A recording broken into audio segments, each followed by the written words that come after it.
முதலமைச்சர் விஜய் மனைவி சங்கீதா விவாகரத்து வழக்கு நாளை மீண்டும் விசாரணை. செங்கல்பட்டு குடும்ப நல நீதிமன்றத்தில் விசாரணைக்கு வருகிறது.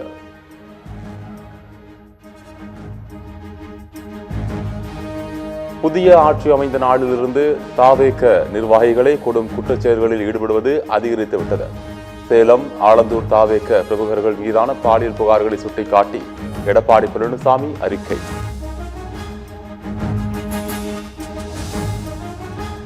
முதலமைச்சர் விஜய் பதவியேற்கும் போது சொன்ன எல்லாரும் நல்லாயிருப்போம் என்பது இதுதானா? தாவேக நிர்வாகிகளால் பெண்களுக்கு பாதுகாப்பு இல்லாமல் இருக்கும்போது எப்படி நல்லா இருக்க முடியும் என எடப்பாடி பழனிசாமி கேள்வி.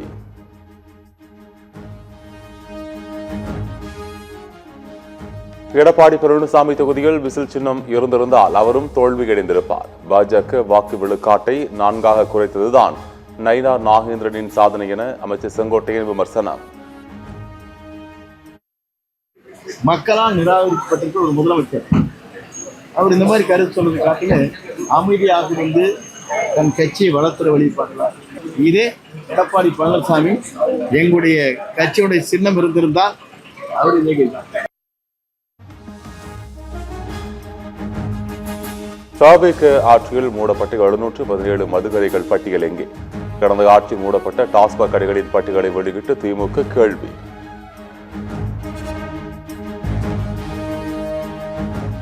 தமிழ்நாட்டில் ஜூன் 20 வரை பல்வேறு மாவட்டங்களில் பரவலாக மழைக்கு வாய்ப்பு. சென்னையில் வானம் மேகமூட்டத்துடன் காணப்படும் என வானிலை மையம் தகவல்.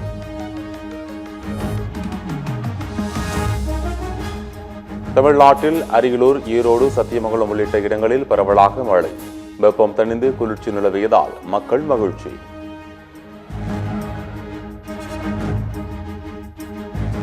சென்னை, மீனம்பாக்கம், மதுரை, திருச்சி உள்ளிட்ட 9 இடங்களில் சதமடித்தது வெயில்.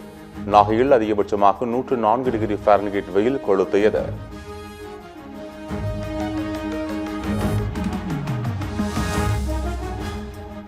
சென்னை அருகே சதுப்பு நிலப்பகுதியில் பயங்கர தீ விபத்து. 5 ஏக்கர் பரப்பளவிலான கோரை பொருட்கள் எரிந்ததால் புகை மூட்டம்.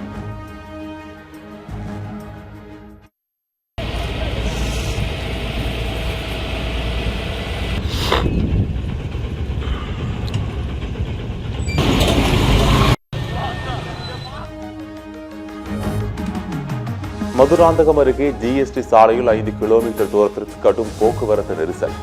வார விடுமுறை விடுந்து சென்னை திரும்பும் மக்கள். மாற்றுக் கட்சியிலிருந்து தாவேகவில் இணையும் விழா காரணமாக போக்குவரத்து பாதிப்பு.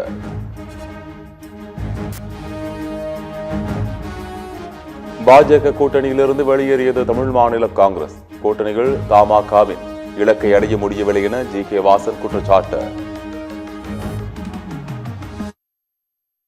21, 24, 26 வரை தொடர்ந்து நடந்த தேர்தல்களிலே கூட்டணிகளிலே தமிழ் மாநில காங்கிரஸ் கட்சி பங்கு பெற்றது.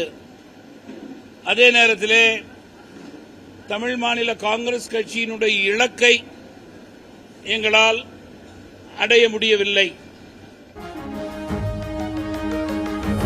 அதிமுக பொதுக்குழுவை கூட்ட எடப்பாடி பழனிசாமி பயப்படுவது ஏன்? அதிமுகவின் தோல்விக்கு பொறுப்பேற்க எடப்பாடி பழனிசாமி மறுப்பதாக சி.வி. சண்முகம் குற்றச்சாட்டு. எல்லோரையும் அழைங்க, வருகிறோம், கலந்து பேசுங்க, நடவடிக்கை எடுங்க, திருத்துங்க, சரியான பாதைக்கு கொண்டு செல்வதற்கான வழிமுறைகளை கலந்து பேசி முடிவெடுங்க. கூட்டத்தை கூட்டுங்க, ஏன் தயங்குறீங்க? தமிழக வெற்றிக் கழகத்தில் இணைகிறாரா ராகவா லாரன்ஸ்?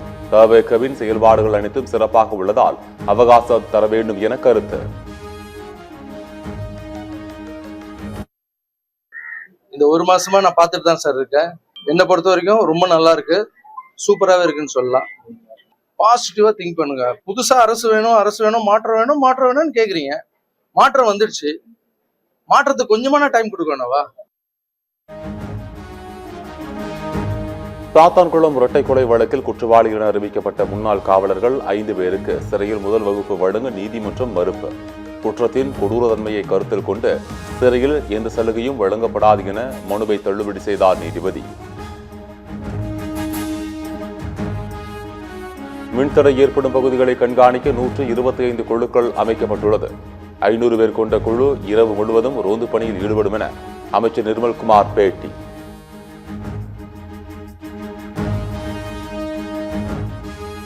ஆணவ படுகொலைகளை தடுக்க தவிக அரசு உடனடி சட்டம் இயற்ற வேண்டும். KN பாஷா ஆணையத்தின் பரிந்துரையை ஏற்று சட்டம் இயற்ற வேண்டும் என VCK தலைவர் திருமாவளவன் வலியுறுத்தல். புதிய கல்விக் கொள்கையை எதிர்த்து வருகின்ற 23ஆம் தேதி திமுக மாணவரணி ஆர்ப்பாட்டம். சென்னையில் ஆளுநர் மாளிகை அருகே போராட்டம் நடத்தப்படும் என அறிவிப்பு.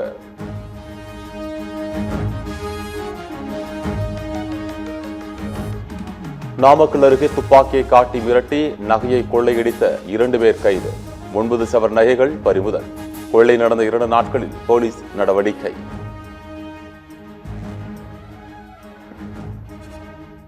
ஒன்பது சவரன் நகைகள் மட்டும்தான் களவாடப்பட்டிருக்குது. என்டையர் ஃபுல் சொத்துமே நாங்கள் இப்போ மீட்டெடுத்தாச்சு. குற்றவாளிகள் யூஸ் பண்ண கத்தி, ஏர்கன், இருசக்கர வாகனம், அப்பாச்சி வெஹிக்கிள் அது எல்லாமே சீஸ் பண்ணியாச்சு.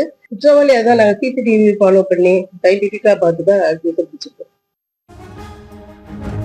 தமிழகத்தில் மீன்பிடி தடை காலம் இன்றுடன் முடிகிறது. நள்ளிரவு முதல் மீனவர்கள் கடலுக்குள் செல்வதால் மீன்கள் விலை குறைய வாய்ப்பு.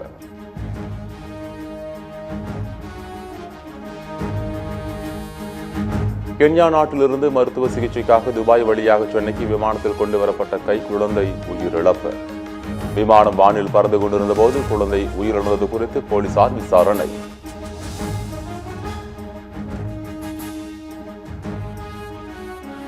ஓசூர் அருகே தென்பெண்ணை ஆற்றில் வெள்ளத்தில் அடித்துச் செல்லப்பட்ட மூதாட்டி பத்திரமாக மீட்பு. பாறைக்கு நடுவே உயிருக்கு போராடிய மூதாட்டியை மீட்டு மருத்துவமனையில் சேர்த்த தீயணைப்பு வீரர்கள்.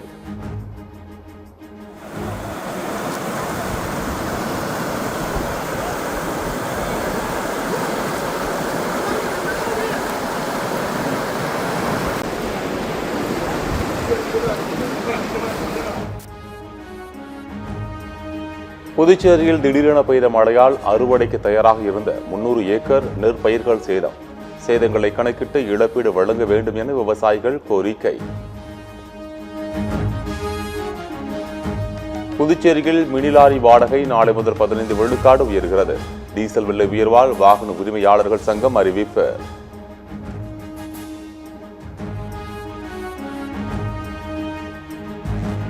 இந்திய மாலுமிகள் 3 பேரை அமெரிக்கா கொன்றது குறித்து பிரதமர் மோடி மௌனம் காப்பது ஏன்? நமது நாட்டு நலனை சமரசம் செய்து கொள்ள ட்ரம்பை சந்திக்கிறாரா மோடி என ராகுல் காந்தி சரமாரி கேள்வி.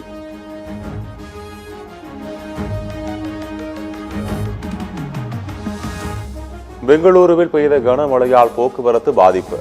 மழைநீர் சாலைகளில் தேங்கியதால் வாகன ஓட்டிகள் அவதி.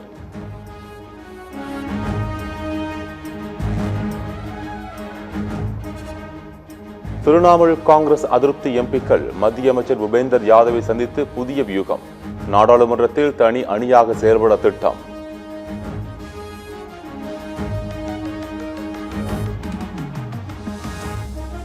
திரிணாமுல் காங்கிரஸ் MP அபிஷேக் பானர்ஜிக்கு அமலாக்கத்துறை சம்மன். ஆசிரியர் பணியிடங்கள் நியமனத்தில் முறைகேடு குறித்து நாளை விசாரணைக்கு ஆஜராக உத்தரவு.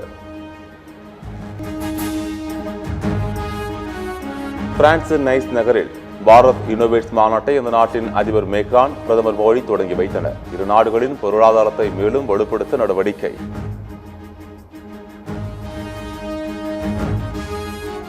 ஈரான் அமெரிக்கா போரை முடிவுக்கு கொண்டு வரும் அமைதி ஒப்பந்தத்தை இறுதி செய்ய கத்தார் தூதுக்குழு ஈரான் விரைந்தது. நிபந்தனைகளில் ஈரான் உறுதியாக இருப்பதால் முரண்பாடு நீடிப்பதாக தகவல்.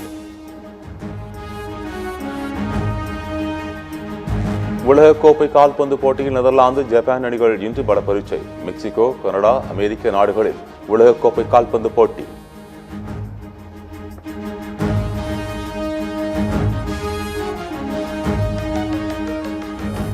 வங்கதேசத்திற்கு எதிரான கடைசி ஒருநாள் போட்டியில் ஆஸ்திரேலிய அணி திரள் வெற்றி. 1 விக்கெட் வித்தியாசத்தில் வங்கதேசத்தை வீழ்த்தி ஆறுதல் வெற்றி பெற்றது ஆஸ்திரேலியா.